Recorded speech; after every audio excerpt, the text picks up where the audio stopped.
Hi there, my name is Christina Halstead, and I'm going to be working with Toon Boom Harmony Essentials, and this tutorial is a little bit of information about swaps.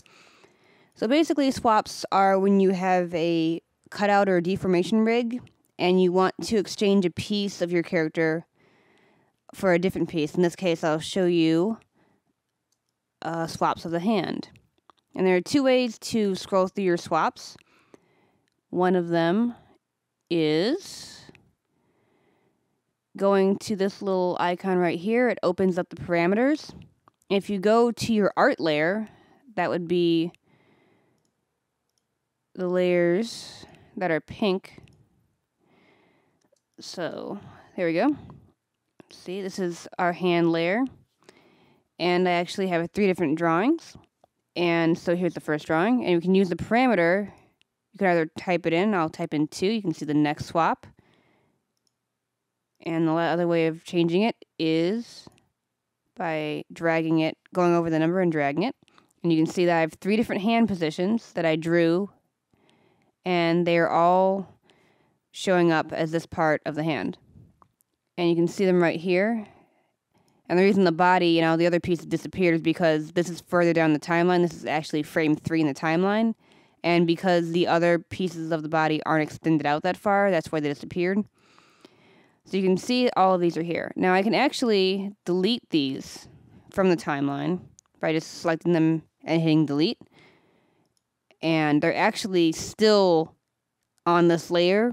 They're just in the library part of the layer. If we go to the library tab right here, we can see that in the drawing substitution window, we have a little bar. And if we drag it, we actually get a preview and we can exchange our asset for other assets on that drawing layer.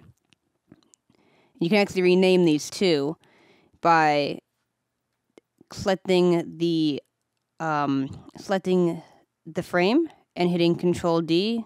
A rename drawing window will come up and you can go ahead and rename that. So that's basically how swaps work. And you can pretty much do that on any part of the character. I'm going to go ahead and show you exactly what happens when you want to create one. So in this case, I have our eye right here, and I can go ahead. I've already created another eye. Now all I have to do is drag it over, and you can see that other eye shows up. And actually, if I want to make a new, I can actually turn the whole layer off. The pupil's still there. But the actual eye layer, I just turned it off. So basically, if you were animating, when you got to this point in the animation, it would turn off. So it'd basically be like it basically, the layer's still on, but the frames themselves are off. So I'll go ahead and put that back. And let's say I wanted to make a new version, or maybe make just a new eye in general. What I would do, I'm going to go to the drawing layer here. There's our eye.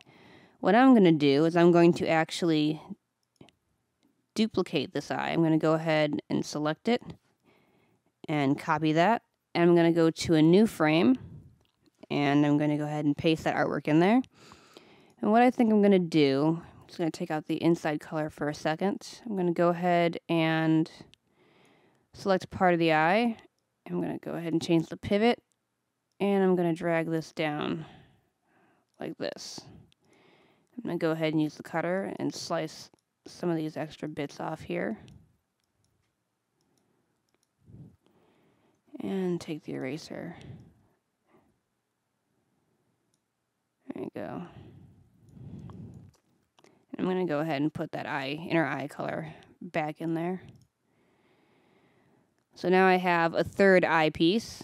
And I'll go back to my camera view and go back to frame 1 for all the other pieces. And I'm going to go ahead and drag this.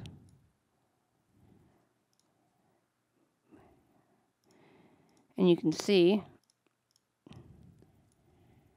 that there's now a new eye layer right there. Let me select that back again. Put that back the way it was. There we go.